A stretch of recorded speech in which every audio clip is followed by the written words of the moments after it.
and gentlemen, dyan, may I have your attention please?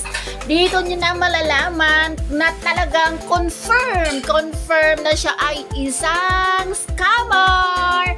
Kaya watch these videos kasi makikita nyo yung mga changes ng kanyang Facebook account. Okay guys, isi-search ko ulit itong taong ito. Tingnan natin kung ano yung madidiscover natin dyan. In-unblock ko muna ito. Ayan, ito siya. Yun, ang sabi dito, this person made a new type of profile that doesn't have to use the name they go by in everyday life. This profile have visible. So, ayan. Siya. So, tingnan natin yung info niya. Ayan ang info niya. Work, entrepreneur, Saint Jane, Bravely, other name, Mark Boss. Wow. Divorce quite Tampa, Florida. Okay. Next. Tingnan natin kung may friends na siya. 24 mutual friends. Sino kaya? Yung kay ano yan. So, ito na lang. Wala na siyang ibang friends. Ito na lang. Tingnan natin ang kanyang yan. Wala na siyang picture dito. So, itong photos niya, tingnan ko kung nandyan. Yan na lang natira. So, yan, ganun pa rin. Wala na yung mga picture na dati. Yan, wala na. Tinitingnan ko lang kung any ano dyan para malaman na talaga siya ay isang scammer. So, i-block ko siya.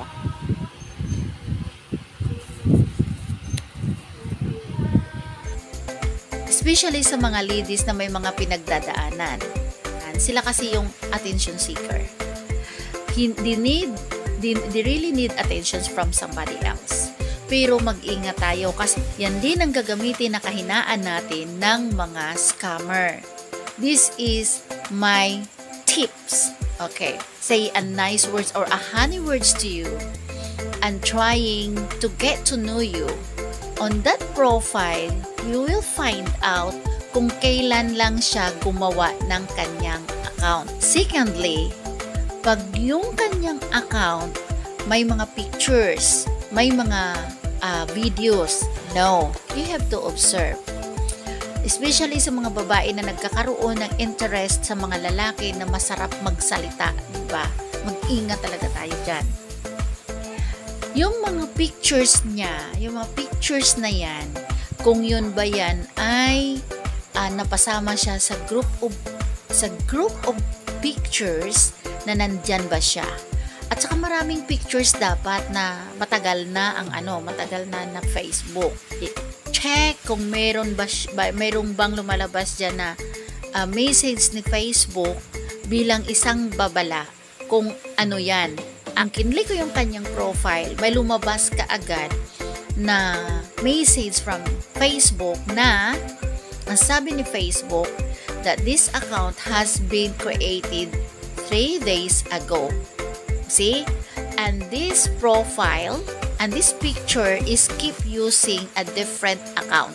So, yun ba yung mga sinasabi niya kung tama ba, totoo ba yun? Kailangan mo mapag-aralan yan. Yung pictures na yon, may mga pinost siya. I doubts din na hindi rin yun sa kanya. Hindi siya yung may-ari ng picture na yon. Ibang tao yon. So, picture na parang iba yung mukha, iba din yung katawan. Kung ko siya binlock, na-save ko na lahat ng mga pictures niya doon. Na which is, during that day lang din niya pinost na yung nagsabi siya na magta-travel siya doon. Iwan kong may travel siya daw, na may post siya na may mga bag. So, wala na siyang mga friends. Ano nga, tingnan ko. Oh my dear, wala na siyang mga friends, guys. Yan. So, scammer siya talaga. Confirm.